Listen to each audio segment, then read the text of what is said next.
tanto orgánicos como inorgánicos, además de materiales metálicos.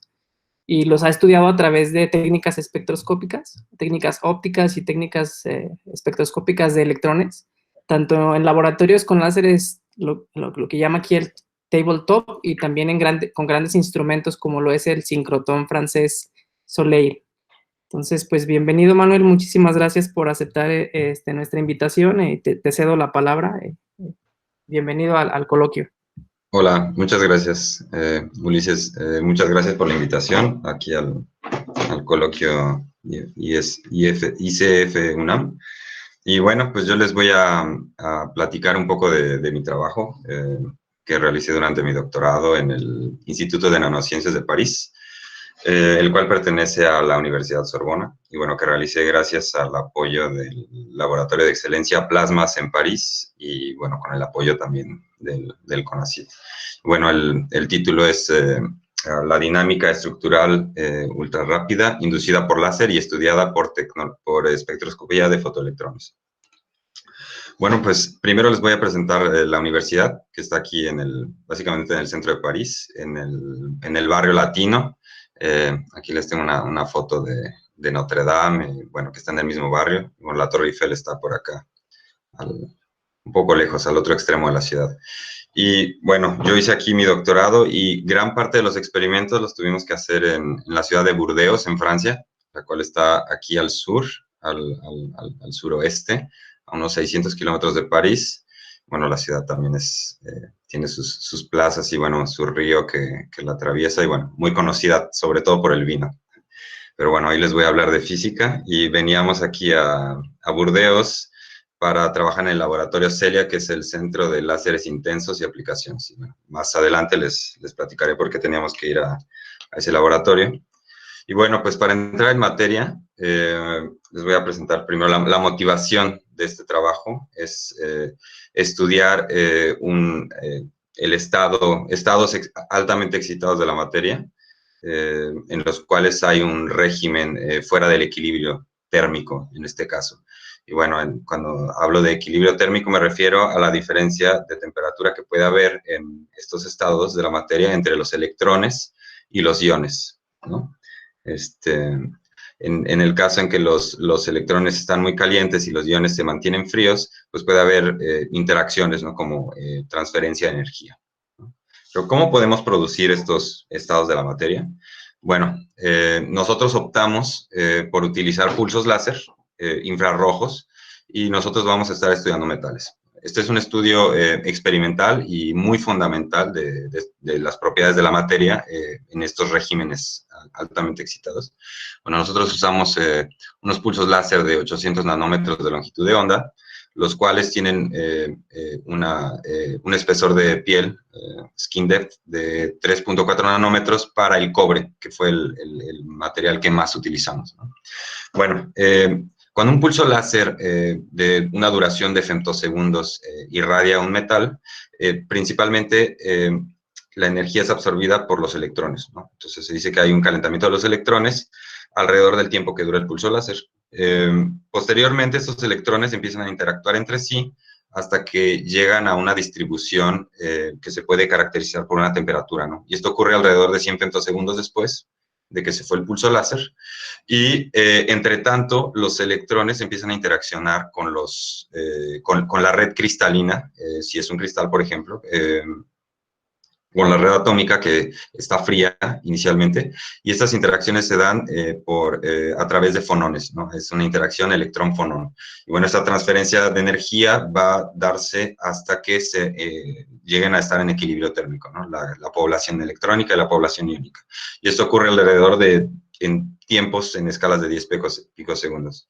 Bueno, después de que la muestra esté en este estado, va a ocurrir bueno, un enfriamiento de la muestra hacia los alrededores, por ejemplo, hacia el bulto o hacia los alrededores, hacia el ambiente de la muestra, ¿no? Bueno, en esta parte, en que empieza a haber la interacción electrón-fonón, puede haber transiciones de fase si se suplementa suficiente energía al sistema, ¿no? Puede haber una transición de fase sólido-líquido o sólido-sólido, por ejemplo, de cierto arreglo cristalino a otro, o si no hay suficiente energía para eso, al menos puede haber desorden, ¿no? Puede haber un desordenamiento de la red cristalina. Esto quiere decir que los átomos pueden salir ligeramente del equilibrio antes de regresar cuando se enfría la muestra, ¿no? Bueno, desde el punto de vista de las aplicaciones, puede ser interesante porque este tipo de procesos y la materia en este tipo de estados se encuentra, por ejemplo, en aplicaciones como micromaquinado, microsoldadura o aplicaciones de interés biológico o médico como terapias fototérmicas con nanopartículas que son después irradiadas por pulsos infrarrojos, ¿no? Por ejemplo. Bueno, la materia así excitada es descrita sobre todo por el modelo llamado de dos temperaturas que propusieron Kagano y Anissimo en el 57 y en el 74.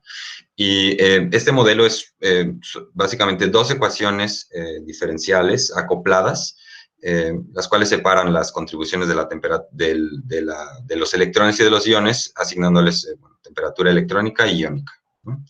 Y los diferentes coeficientes pues determinan cómo interactúan estas dos poblaciones. Y bueno, por ejemplo, aquí la CE y CI corresponde a la capacidad calorífica respectivamente de electrones y iones. La K corresponde a la conductividad calorífica.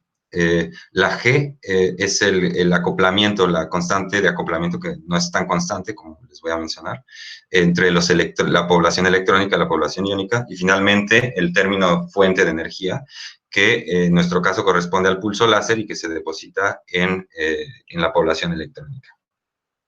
Bueno, básicamente la salida de este par de ecuaciones es una descripción de cómo va evolucionando la temperatura de ambos sistemas. Y aquí en la gráfica, que es pictórica, les muestro que rápidamente, en una escala de femtosegundos, los electrones se calientan y posteriormente van suministrando energía a la población iónica, que va subiendo de temperatura.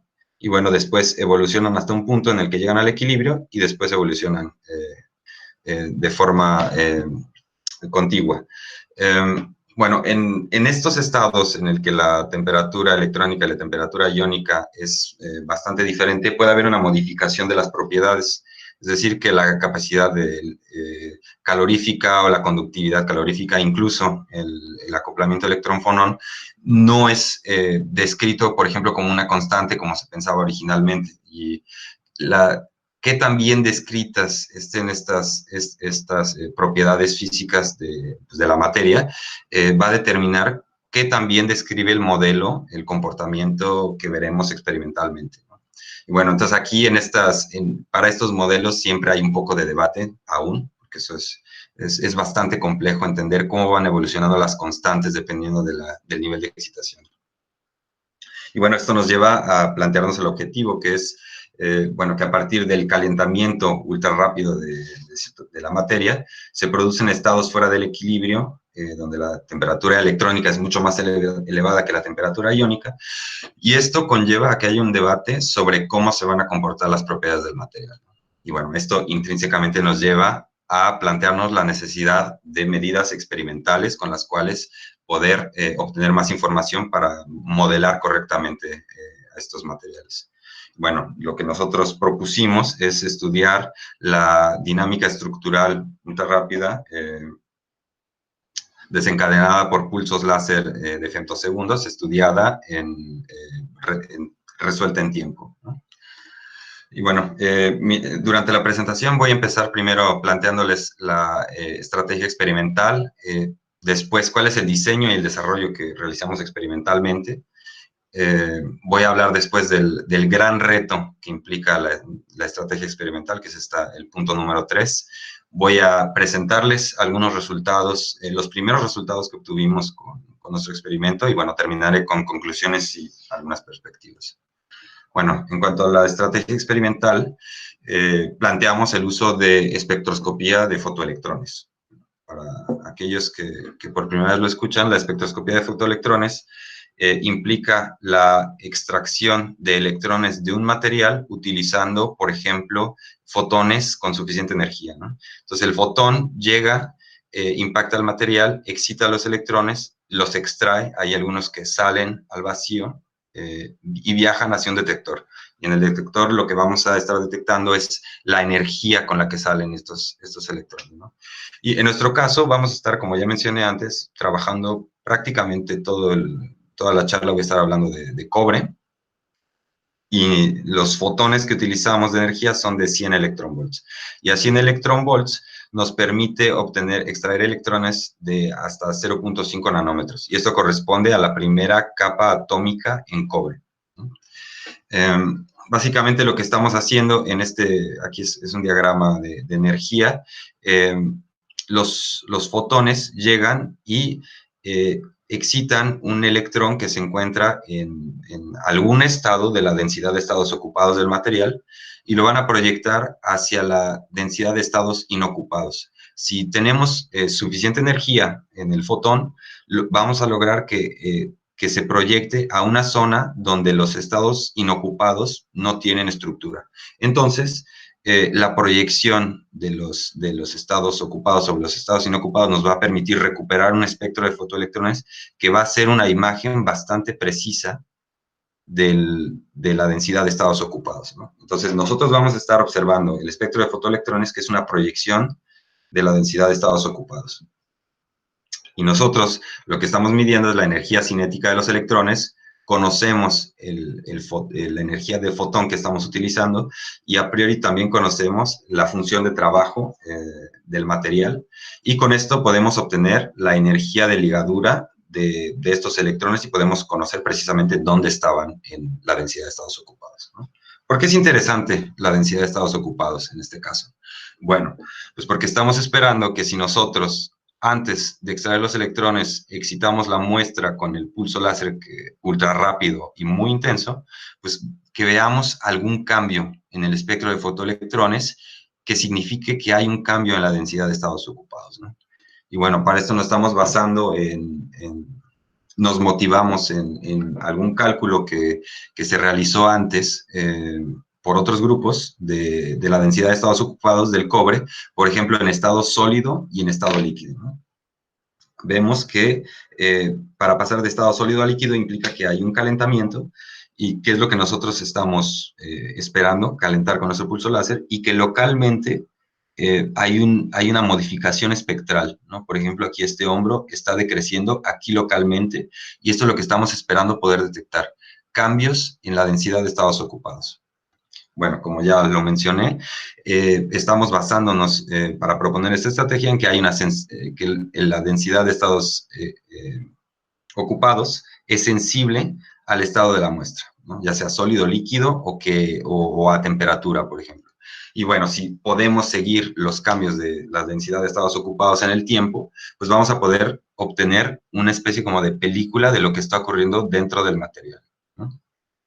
Y la espectroscopía de fotoelectrones, entonces nos va a permitir conocer, por un lado, la densidad de estados ocupados que depende de la población electrónica del material, y también vamos a estar conociendo parte de la estructura cristalina, porque la densidad de estados ocupados depende también de la estructura cristalina, ¿no? Bueno, temperatura y estado.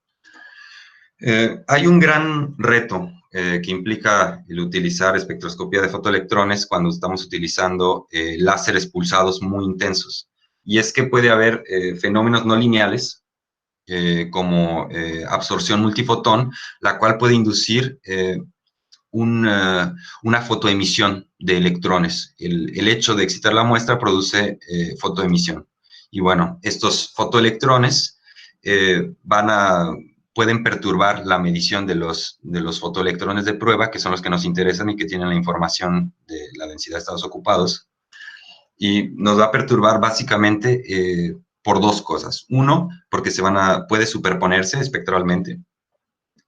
Este espectro de fotoelectrones puede ser tan intenso y alcanzar a tal energía que puede superponerse. Y hacer una sustracción simple no es posible debido a que es muy cambiante dependiendo de dónde nos encontremos en la muestra, dependiendo del pulso láser, no es estable, entonces no lo podemos sustraer fácilmente.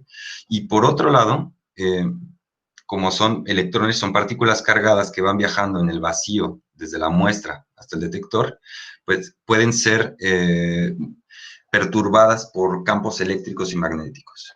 Y los electrones que son generados por el bombeo, por la excitación de la muestra, pues generan estos campos eléctricos que van a perturbar a estos electrones y van a deformar el espectro. Y esta deformación implica una pérdida de información, ¿no? Entonces es un problema, es un reto importante. Y bueno, ¿qué es lo que podemos hacer para contrarrestarlo? Lo primero que podemos hacer es desplazar el espectro de prueba hacia altas energías para que no se sobrepongan, ¿no? Y esto lo hacemos seleccionando energías de fotón, por ejemplo, cercanas a los 100 electronvolts. Y en segundo lugar, podemos entender bien cómo funciona este fenómeno y tal vez hacer alguna predicción o algún cálculo que nos permita después recuperar la información perdida, por ejemplo, si hubo alguna modificación espectral, ¿no? Y finalmente, pues lo ideal es reducir la fotoemisión. Y entonces esto nos permitió establecer una serie de puntos antes de llegar a nuestro objetivo, ¿no? Necesitamos construir, como ya les mencioné, una línea de luz que trabaje a cerca de 100 electronvolts para poder separar los espectros, construir un experimento bombeo-prueba utilizando esta línea de luz, y, por otro lado, entender bien y modelar el efecto carga-espacio, que es esta interacción entre los pulsos de bombeo, los electrones de bombeo y de prueba, y reducir la carga-espacio en estos experimentos. Bueno, esto nos llevará primeramente a nuestro objetivo, ¿no? Bueno, empecemos por el primer punto, el diseño experimental. Bueno, como ya lo mencioné, para poder desplazar el espectro, necesitamos una línea de luz que emita pulsos alrededor de 100 electronvolts o cerca de 100 electronvolts. Bueno, para eso decidimos utilizar la técnica de High Order Harmonic Generation en gases nobles, como por ejemplo el neón. Y para ello necesitamos una plataforma láser de gran intensidad. Y es por eso que nos dirigimos al laboratorio Celia, que se encuentra en la ciudad de Burdeos, el cual nos permite acceder a pulsos láser de longitud de onda de 800 nanómetros con una cadencia de 1 kHz, 25 femtosegundos y 9 milijoules. Bueno, esta plataforma Aurora tiene una salida de hasta 23 milijoules, la cual se reparte en diferentes experimentos, y bueno, nosotros tenemos disponibilidad de 9, con la cual podemos hacer nuestro brazo de prueba, que es a 100 electronvolts, y el bombeo para excitar la muestra, ¿no? Bueno, rápidamente, la generación de altos armónicos, High Order Harmonic Generation, puede verse como un proceso de tres pasos. Es un modelito clásico cuántico, en el cual se ve, por ejemplo, un átomo único de neón, en presencia de un campo eléctrico como el de láser, pues va a modificar el potencial al cual está sometido el electrón, y lo modifica de tal forma que de un lado baja la barrera y permite que haya tunelamiento, ¿no? Que haya un efecto túnel en el que se libera el electrón, ¿no? El electrón del gas. Como el campo eléctrico del láser es oscilante, durante la aceleración del electrón libre puede describir una especie como de ida y vuelta y regresar a su punto de origen. Y si se recombina con su átomo original, va a haber una emisión de luz, ¿no? Y esta emisión es el alto armónico del pulso láser. Para que se den una idea del orden de magnitud de intensidad que se necesita alrededor de 10 a la 14 watts por centímetro cuadrado para poder generar los altos armónicos. Y la energía de los armónicos depende sobre todo del material a través del potencial de ionización, y también depende de las características del haz láser a través de la energía ponderomotriz, que al final viene a modificar cuánta energía cinética puede obtener el electrón antes de regresar. Y bueno, así se ve más o menos un espectro de altos armónicos a la salida, que son armónicos impares hasta un cierto corte, ¿no? Y nosotros estamos tratando de que el corte esté cercano a 100 electronvolts para poder trabajar con este tipo de energías de luz, ¿no? Y el experimento bombeo-prueba pues va a incorporar esta línea de luz aquí arriba, es el bombeo, en el cual se produce la generación de altos armónicos usando luz focalizada en esta celda de gas. Después hay un filtro que remueve el fundamental, y en un monocromador podemos seleccionar cuál de esos armónicos queremos usar y lo enfocamos en la muestra, ¿no? Es así como obtenemos el espectro de fotoelectrones. Por otro lado, el pulso de bombeo, que viene por aquí, pasa por una línea de retraso para controlar su tiempo de llegada y es enfocado en la muestra, ¿no? Entonces, por un lado, excitamos la muestra y por otro lado, vamos a extraer los fotoelectrones de prueba utilizando nuestra línea de 100 electronvolts. Y todo esto lo vamos a hacer colocando la muestra de cierta forma que todo podamos detectarlo con un espectrómetro de fotoelectrones. Este es el diagrama más detallado de nuestro experimento, pero solo quiero llamar su atención a las 4 partes de la línea de 100 electronvolts, la cual es la generación, la parte de generación, la parte de selección y de enfocamiento, la parte experimental, la cámara experimental y finalmente una cámara de caracterización. Todo va al vacío. Desde que enfocamos nuestro haz láser, vamos al vacío a 10 a la menos 2 milibar y vamos decreciendo progresivamente en toda la línea hasta llegar a la 10 a la menos 9 milibar, que es alto vacío, en la parte experimental donde se recombinan los pulsos y donde se encuentra la muestra, ¿no? Bueno, esta es una foto panorámica de nuestro experimento de laboratorio. Tenemos igual la parte de generación, la parte de selección, aquí está el monocromador, aquí está el espejo que enfoca en la muestra, la cámara experimental, la cámara de caracterización, y por aquí viene el pulso de bombeo. Nosotros logramos medir todas las características de nuestra línea de 100 electronvolts, medimos sus energías, sus anchos de pulso, la duración, el flujo fotónico, y aquí les presento un ejemplo de lo que podemos obtener con nuestra línea de luz. Este es un espectro de fotoelectrones de cobre, obtenido en alrededor de 7 minutos, en el cual podemos ver claramente los niveles 3D y 4S del espectro de fotoelectrones, que en este caso corresponden a la banda de valencia, 3D, y 4S, la banda de conducción. Bueno, el nivel de Fermi no alcanza a ser definido con nuestro experimento.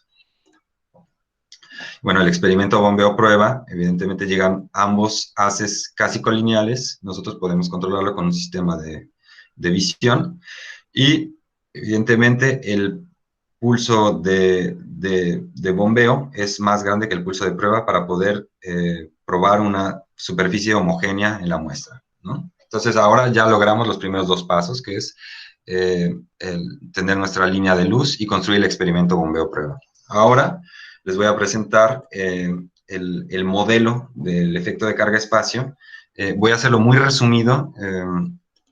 Les voy a presentar básicamente lo que es el efecto de carga-espacio primero, que, como ya mencioné, es esta interacción entre los electrones de bombeo y de prueba, y que es relevante porque está presente en cualquier tipo de experimento que incluya láseres pulsados, ¿no? Entonces puede estar en estado sólido, no importa si la muestra es de estado sólido o diluida, o inclusive en el régimen de energías en el que estemos. Básicamente va a estar presente. El efecto de carga-espacio depende sobre todo de cuántos electrones de bombeo son emitidos y cuál es la energía de estos electrones de bombeo. Aquí les presento un ejemplo del efecto de carga-espacio en una medición bombeo-prueba en un cristal de oro, en el cual aquí abajo en azul se encuentra el espectro prueba sin ser bombeado, y después la diferencia a diferentes tiempos de llegada entre el bombeo y la prueba, ¿no? Tiempos negativos implica que llegó primero la prueba antes del bombeo, y tiempos positivos es al revés, ¿no? Que la muestra fue excitada antes de que llegara la prueba. Y se puede observar que tanto para tiempos negativos como para tiempos positivos existe una deformación del espectro por la presencia de estos electrones de bombeo, ¿no? Y bueno, lo que es dramático de este efecto es que si nosotros estamos tratando de observar algo que cambie en el tiempo o que dependa del tiempo, pues se va a ver totalmente oscurecido por el efecto de carga-espacio, que también depende del tiempo de llegada de los pulsos, ¿no? Aquí vemos cómo se deforma hasta un máximo alrededor de 0 picosegundos y después regresa, ¿no?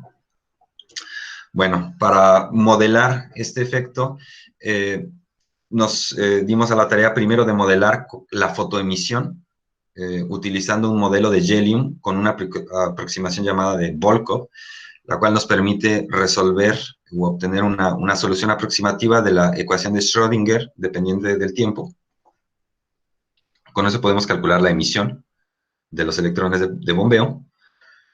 Y esto toma en cuenta, este modelo toma en cuenta, por ejemplo, parámetros de la muestra, como su nivel de Fermi o su función de trabajo, y el pulso láser también es tomado en cuenta a través de su duración, su intensidad, su ángulo de llegada, etc. Y bueno, en este modelo predice que solo va a haber polarización cuando el láser está en... Solo va a haber emisión cuando el láser va a estar en polarización P. Polarización P es perpendicular al plano de incidencia. Después, para poder estudiar cómo estos electrones interaccionan en el vacío, porque entre ellos van a interaccionar y después, al mismo tiempo, van a estar interaccionando con los electrones de prueba, que es lo que propiamente llamamos efecto de carga-espacio, vamos a usar un código llamado ASTRA. Es un código de Particle in Cell, el cual significa que es Space Charge Tracking Algorithm. Es un algoritmo precisamente para seguir el efecto de carga-espacio en nubes de partículas cargadas que viajan a través de diferentes dispositivos. Este código fue desarrollado en el sincrotrón alemán y bueno, está disponible gratuitamente para todo aquel que lo quiera usar. Y bueno, aquí lo importante es que la salida de nuestro modelo de Jelinek-Volkov lo vamos a usar como input para la parte de carga-espacio y observar la interacción, poder calcular la interacción. Bueno, este modelo se los presento hasta aquí y adelante mostraré cómo es que nos servimos de él para poder comparar con nuestras mediciones. Bueno, pues ahora que ya tenemos el modelo de bombeo prueba, vamos a tratar de reducir ahora el efecto de carga-espacio en los diferentes experimentos, ¿no? Bueno, como les mencioné, el efecto de carga-espacio modifica el espectro de prueba, que es el que nos interesa. Aquí les estoy presentando mediciones de un experimento bombeo-prueba, en el que hay una diferencia de 15 picosegundos entre el pulso de bombeo y el pulso de prueba, usando una duración de pulso láser de 25 femtosegundos de bombeo, y otra vez polarización P en el bombeo. Entonces vemos que para el espectro sin bombear con respecto a los espectros bombeados, va a haber una deformación conforme aumentamos la fluencia láser, ¿no? Desde 55 joules por metro cuadrado hasta 460 joules por metro cuadrado, y vemos que va desplazando hacia altas energías y también va habiendo una especie como de ensanchamiento del espectro, y este ensanchamiento evidentemente va borrando cualquier modificación local que pueda haber en el espectro y que potencialmente podría interesarnos. Entonces, esto quiere decir que está perdiendo información, ¿no? ¿Qué podemos hacer? Bueno, como mencioné, el efecto de carga-espacio depende mucho en cuánta emisión de bombeo haya, ¿no? Entonces, si queremos reducir el efecto de carga-espacio, debemos reducir la emisión de bombeo. ¿Cómo la reducimos? Podemos rotar la polarización del láser y pasarla a S, porque como les mencioné, y apoyados en el modelo de Jelinek-Volkov, sabemos que en polarización S va a haber nula emisión o muy poca.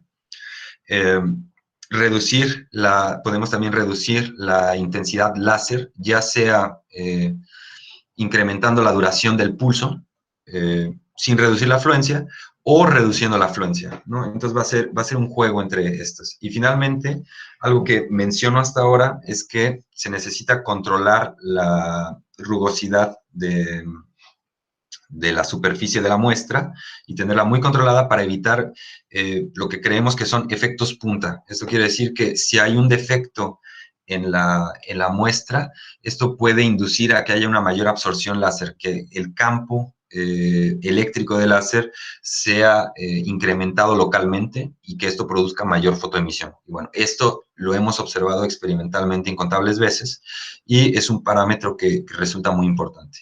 Aquí les voy a poner un ejemplo de si rotamos la polarización AS del pulso de bombeo. Que solo realizará sea seguro para los niños y para la escuela, por lo que los planteles educativos solo habrían. Sí, escucho.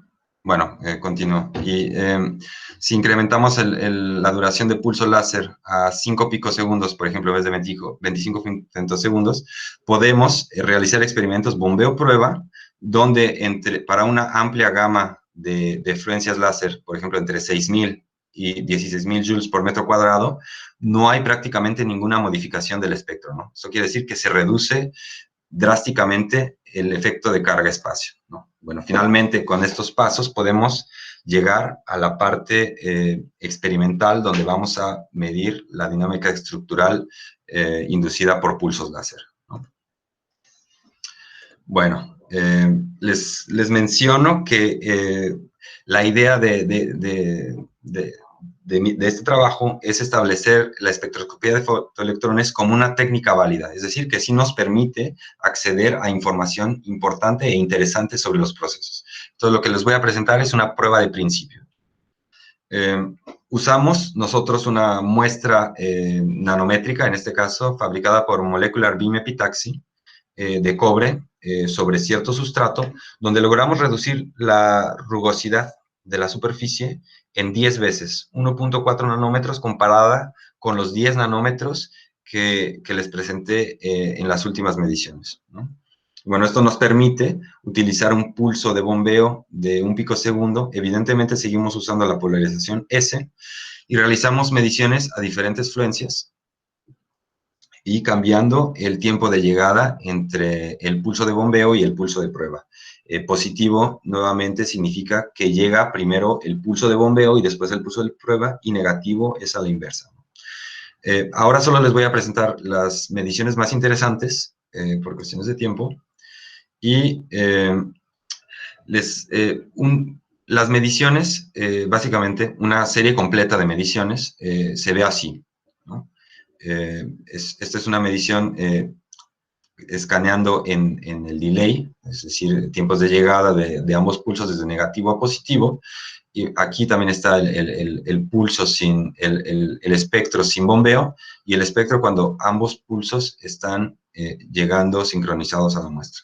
Bueno, básicamente lo que podemos ver aquí de estos espectros en bruto es que hay una variación de la intensidad.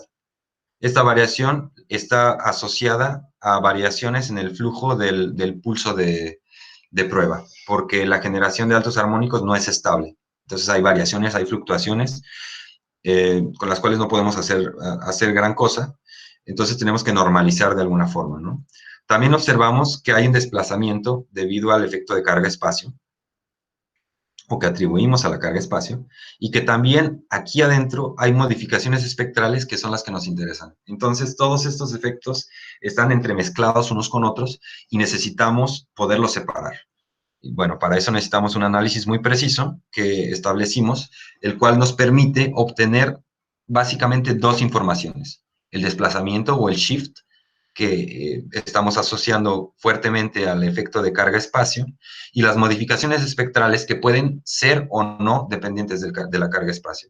Las modificaciones las vamos a hacer con respecto a una referencia. Entonces, es una especie de tasa de cambio con respecto a una referencia, ¿no? Bueno, estamos midiendo, como ya les mencioné, el shift o el desplazamiento con respecto al tiempo y obtenemos este tipo de gráfica, ¿no? Por acá de espectro podemos ver cuánto se desplazó con respecto al tiempo de llegada de los pulsos de bombeo y de prueba. Y también podemos ver localmente, esta cantidad de la modificación espectral se refiere a un cambio local, ¿no? Bueno, en este caso también podemos ver que hay cambios dependiendo del momento de llegada de los pulsos láser, ¿no? Y esto está sucediendo aún en un lugar preciso del espectro, ¿no? Entonces, de este tipo de datos podemos obtener estos dos resultados, ¿no? Aquí les estoy presentando el cambio, la tasa de cambio de la modificación espectral. En este preciso punto, aquí les estoy presentando un espectro en frío, y estamos viendo la tasa de cambio por aquí. Lo que podemos ver es que la tasa de cambio es positiva conforme nos acercamos al cero en delay, o sea, cuando los pulsos están acercándose uno de otro, y que es máximo en cero, ¿no? Y que es un poco, digamos, tiene cierta simetría alrededor de cero, y que es positivo, ¿no?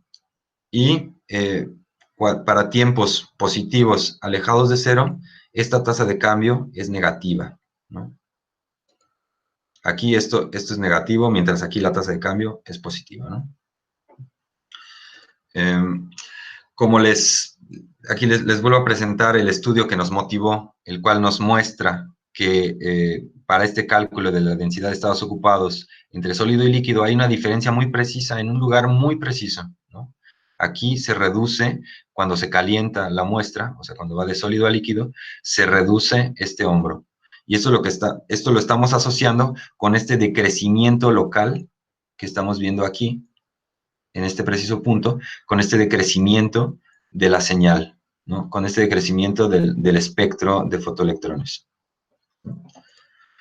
Bueno, lo que estamos diciendo entonces, resumidas cuentas, es que el pico alrededor de 0 picosegundos y que es positivo en cambio, viene del efecto de carga-espacio, y que esta parte de aquí abajo no viene de la carga-espacio, ¿no? Pero para poder decir esto con certeza, vamos a comparar con simulaciones del efecto de carga-espacio utilizando el modelo del que hablé antes, ¿no? Vamos a utilizar el modelo de Jelinek-Volkov para el espectro inicial del bombeo, y vamos a variar el número de electrones de bombeo, el cual no conocemos, y vamos a usar el código Astra, ¿no? Entonces realizamos estas simulaciones y procedimos a realizar el mismo análisis que realizamos en nuestros datos experimentales, y comparamos el desplazamiento y la modificación espectral. Y bueno, podemos ver que cuantitativamente el desplazamiento espectral se parece mucho, ¿no? Hay un acuerdo cuantitativo bastante significativo entre lo simulado y lo observado, ¿no? Entonces, esto no quiere decir que el shift o el desplazamiento evidentemente viene del efecto de carga-espacio, ¿no? También podemos ver en la parte de las modificaciones espectrales que podemos recuperar también este incremento de la modificación espectral positivo conforme nos acercamos a cero. Y también parece que contiene este tipo de efecto simétrico, ¿no? Lo que no podemos reproducir es el cambio negativo, ¿no? Con el efecto de carga-espacio. Entonces, si podemos reproducir todo lo demás, pero no podemos reproducir este cambio negativo, podemos entonces decir que no viene del efecto de carga-espacio, y que debe venir entonces de cierta dinámica que ha sido desencadenada por el calentamiento láser. Y bueno, dentro de lo que podemos ver, como ya les mencioné, esto viene de la carga-espacio, pero como no hay un acuerdo perfecto entre el efecto de carga-espacio simulado y el observado, no podemos hacer una sustracción simple. Entonces, por ahora, toda la dinámica que pase cerca de cero, eso quiere decir la parte del calentamiento propiamente de la muestra, o del principio de la interacción, pues no es accesible. No podemos acceder a esa información, y solo podemos acceder o utilizar la parte del enfriamiento, ¿no? La parte en la que intervienen tiempos más largos, en la cual ya no hay presencia del efecto de carga-espacio, y ya aquí ya está reducido a cero. Bueno, la estrategia para poder estudiar o relacionar esto observado experimentalmente con lo que pasa realmente en la muestra, se los voy a presentar a continuación. La estrategia incluye hacer cálculos de la densidad de estados para poder relacionar los cambios espectrales que vemos del espectro de fotoelectrones con cambios en la temperatura, ¿no? Si nosotros calculamos la densidad de estados ocupados a ciertas temperaturas, podemos saber cuál sería el cambio teórico y entonces poderlo asignar o comparar con nuestros resultados experimentales. Entonces tendríamos algo así, podríamos recuperar con estas dos informaciones cuál es, por ejemplo, el cambio de la temperatura de los iones con respecto al tiempo a partir de nuestras mediciones, ¿no?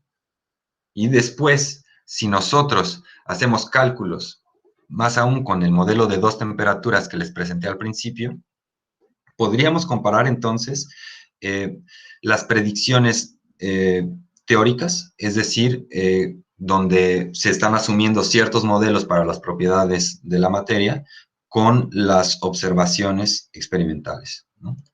Y bueno, este trabajo ya empezó, ya se empezó a hacer estos cálculos de la densidad de estados ocupados. Para eso está utilizando la teoría de la densidad funcional con un código ab inicio llamado abinit, el cual permite calcular la densidad de estados ocupados o las posiciones de equilibrio de los electrones y después contar la densidad de estados ocupados. Y nosotros, por ejemplo, aquí les estoy presentando, calculamos la densidad de estados ocupados para la primera capa atómica de esta celda de simulación de átomos de cobre. Y podemos ver que se parece muchísimo, o sea, hay un acuerdo bastante notable con la medición de nuestro espectro de fotoelectrones, ¿no? Les recuerdo que nosotros estamos trabajando a 100 electronvolts o cerca de 100 electronvolts, donde estamos esperando ser sensibles a la primera capa electrónica, a la primera capa atómica, perdón. Y por eso es que estamos calculando para la primera capa atómica. Bueno, los siguientes pasos que se tienen que seguir es calcular la densidad de estados ocupados de los electrones de las diferentes capas atómicas, variando la temperatura de la celda de simulación, ¿no?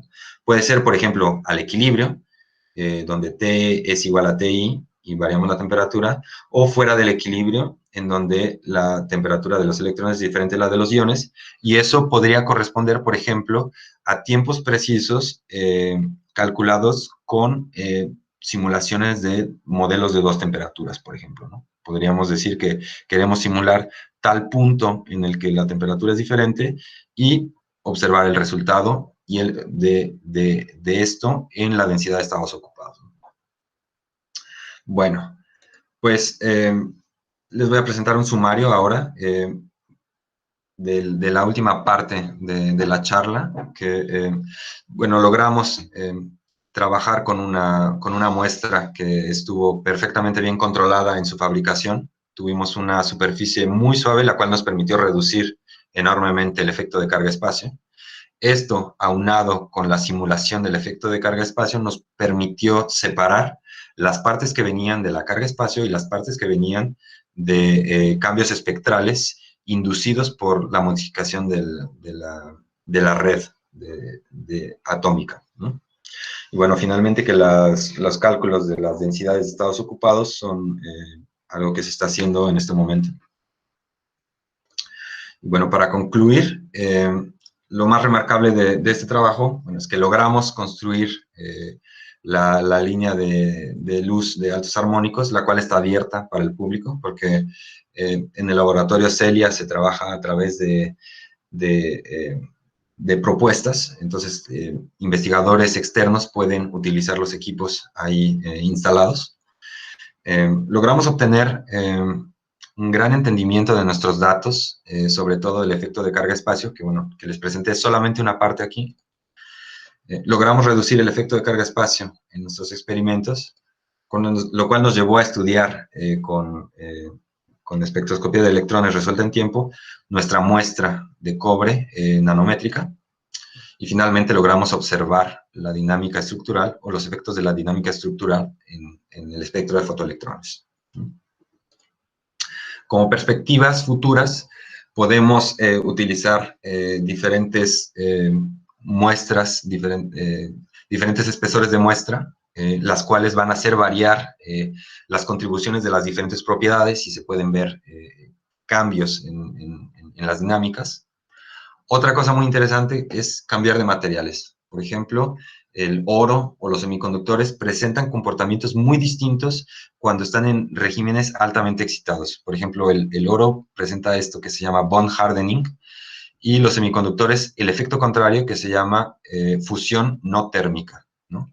El bond hardening significa que cuando los electrones en el oro están altamente excitados, la temperatura de fusión puede incrementarse, ¿no? Y esto se va a observar como que no se llega a la fusión y que es necesario aumentar la intensidad láser para poder llegar a la fusión, ¿no? En los semiconductores ocurre el efecto contrario, que por efectos de la alta excitación de los electrones se debilitan las ligaduras atómicas y se baja la temperatura de fusión, y bueno, esto se observa con que hay una fusión a una menor excitación láser, ¿no? Bueno, también podemos mejorar el modelado del efecto de carga-espacio, o mejorar tal vez la calidad de las muestras para reducir incluso todavía más el efecto de carga-espacio y poder acceder a la parte que está aquí muy cerca, ¿no? Que no logramos acceder ahora porque está superpuesta con el efecto de carga-espacio.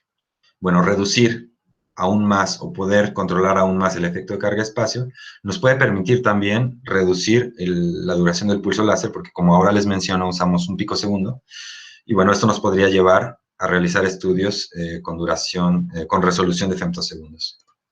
Y bueno, les presento el gran equipo que permitió realizar todo este proyecto, el equipo Azur, con el que yo trabajé en el Instituto de Nanociencias de París, todo financiado por el Laboratorio de Excelencia Plaza Par, y la gente del CELIA, que nos ayudó desde el punto de vista experimental, tanto como por el modelado, del Laboratorio de Utilización de Láseres Intensos de Sorbona, y bueno, también tuvimos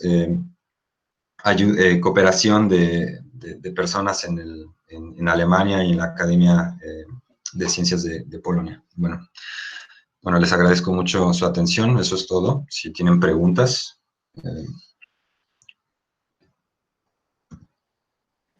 Muchas gracias, Emanuel, por tu presentación, y si alguien de la audiencia tiene preguntas, puede desactivar su micrófono o puede escribir la pregunta en el chat, como gusten.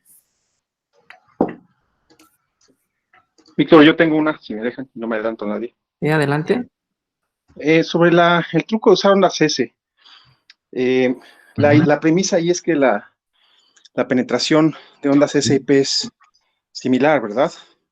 Pero ese es el caso. Y en realidad la pregunta también básica es ¿por qué? ¿Por qué hay emisión en P y no en S? Se parece a Fresnel, pero al revés, ¿no? Sí, sí. Voy a buscar una diapositiva para... No, esta no. Sí, lo que pasa es que... ¿dónde está? Lo siento.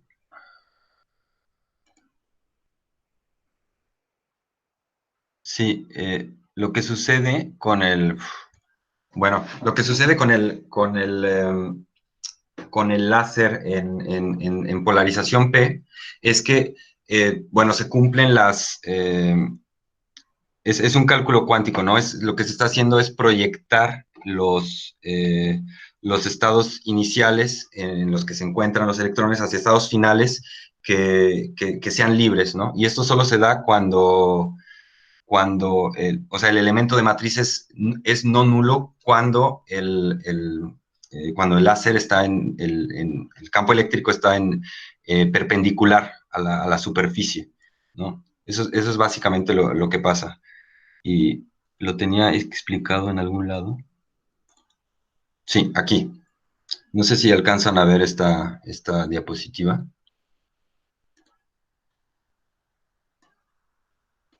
Pero lo que se está haciendo es que hay una perturbación la cual permite que se acoplen los estados iniciales con los estados finales, ¿no? Y eso solo va a ocurrir cuando esté en polarización P.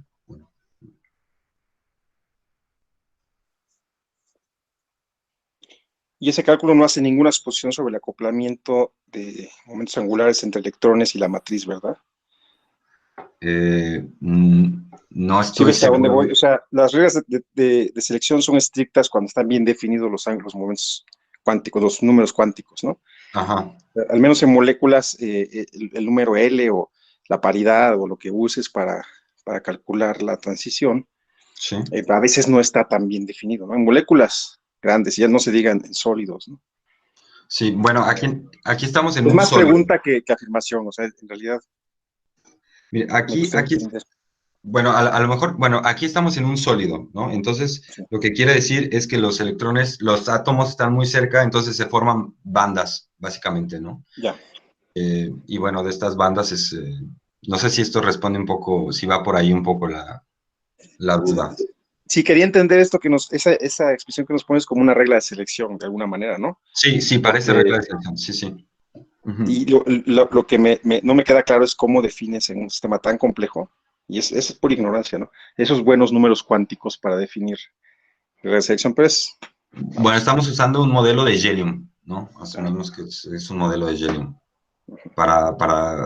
Y bueno, usamos, por ejemplo, el mismo modelo casi para todos los metales, ¿no? Esa es la aproximación que estamos haciendo, que es un medio Jellium.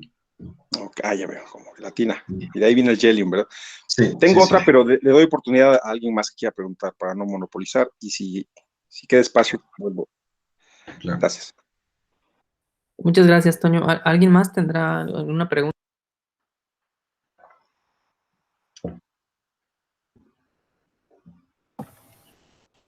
Hola, Adelante, Hola. Humberto.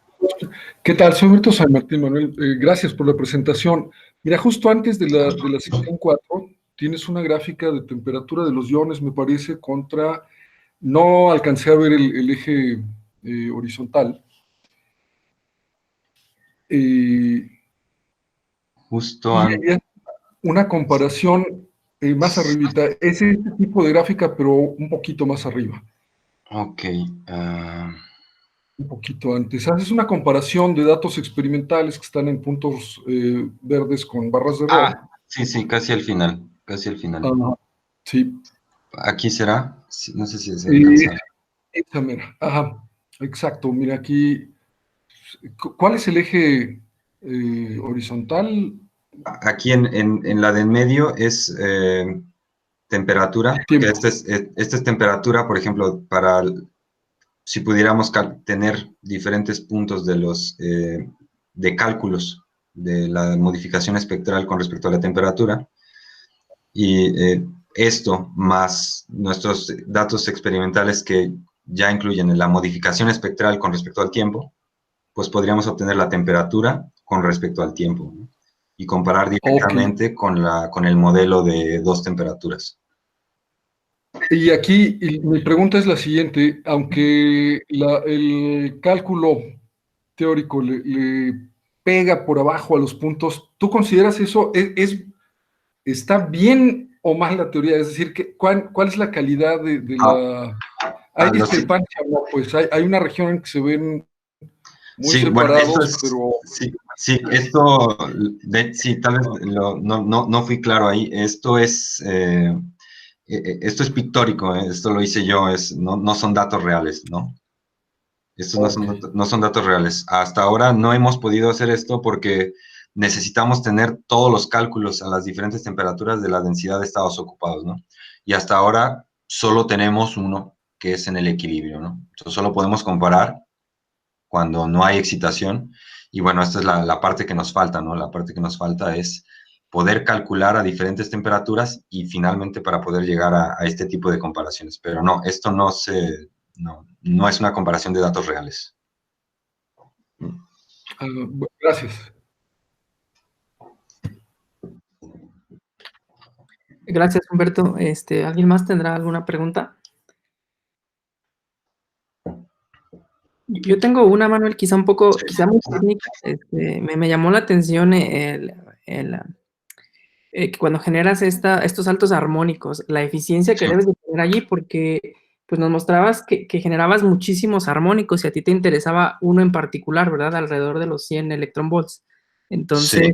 la energía se va a distribuir entre todos los armónicos y al final me imagino que te quedabas con un pulso muy débil, ¿no? Sí, bueno, de por sí no recuerdo ahora la tasa de eficiencia, pero es bajísima. No sé, será 1% tal vez de la luz láser que logra transformarse en altos armónicos. Y sí, pero eso es algo que pues, no se puede hacer de otra forma, ¿no? La emisión se da así, básicamente cuando tienes un medio, porque tienes muchos átomos, ¿no? Que están unos emitiendo a ciertas, pues a cierta longitud de onda, ¿no? A cierta energía, ¿no? Y finalmente es la suma de todos ellos los que te da el espectro. Pero sí, solo podemos seleccionar uno. No podemos usar varios porque si no perderíamos, pues, definición, ¿no? En el espectro. Porque estaríamos excitando a diferentes energías y estaríamos obteniendo pues, una suma de espectros desplazados uno junto a otro, ¿no? Entonces sí tenemos que escoger uno muy preciso. Uh-huh. Claro, bueno, muchas gracias. Si alguien más tiene preguntas, adelante. Si no hay nadie, ¿puedo participar de nuevo, Víctor? Sí, adelante, Toño, te agradezco. La segunda que tenía duda es, están planeando hacer ARPIS, Angle Resolved Photoelectron Spectroscopy. Uh-huh. ¿Y qué aprendes en este dominio? A mí me parece fantástico. De hecho, hace un rato en la pregunta fui muy abrupto. Me encantó tu plática, es increíble el trabajo experimental. Gracias. En verdad, uno que hace experimentos aprecia la sofisticación de esto. Esa es mi pregunta. ¿ARPIS resuelto en tiempo? ¿Planean hacerlo? Y si sí, ¿qué te enseña? Pues por ahora no planeamos hacerlo porque cuesta muy caro el cambiar el espectrómetro. El espectrómetro de fotoelectrones pues no tiene la capacidad de resolver en ángulo. Y no, aquí en la cuestión de la densidad de estados ocupados, no estoy muy seguro de que podamos obtener mucha más información. O sea, sí nos serviría, por ejemplo, si estuviéramos viendo niveles más más cercanos al núcleo, ¿no? Ahí sí podríamos ver, por ejemplo, la dispersión de los diferentes niveles, ¿no? La dispersión E versus K. Pero aquí, como estamos observando la banda de valencia, básicamente, no estoy seguro de cuánto cambie. Y yo no recuerdo haber visto algún estudio de este tipo que vean la banda de valencia. Pero sí he visto estudios donde hacen este tipo de experimentos, básicamente lo mismo, pero utilizan semiconductores a intensidades mucho más bajas, porque están tratando de ver otro tipo de cosas, pero también logran ver cómo, por ejemplo, los fonones cambian la dispersión E versus K de los diferentes niveles, ¿no? Por ejemplo, en semiconductores. Y eso sí solo se puede ver con el ARPES, ¿no? Con el Angle Resolved. Bueno. Muchas gracias.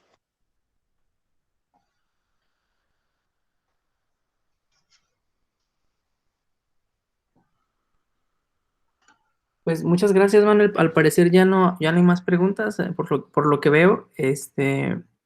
Por cierto, que te mandan muchas felicitaciones en el chat, puedes verlo, puedes leerlo más adelante. Gracias, sí, no las he visto. Pues te agradecemos nuevamente, sobre todo por tomarte la molestia de hacerlo a esta hora, ¿no? Supongo que ya son las 9 en Francia. Sí, bueno, no, sí. Muchas gracias por participar, incluso por la hora en la que la estás haciendo, ¿no? Te agradecemos a nombre del coloquio y, pues nada, gracias a los asistentes también. Bueno, pues muchas gracias, Ulises, por permitirme presentarles mi trabajo. Creo que es la primera vez que lo presento a un público mexicano 100%, entonces estoy muy contento. Muchas gracias. Gracias a ti, al contrario, a todos gracias por su asistencia. Nos vemos el próximo coloquio. Gracias. Hasta luego.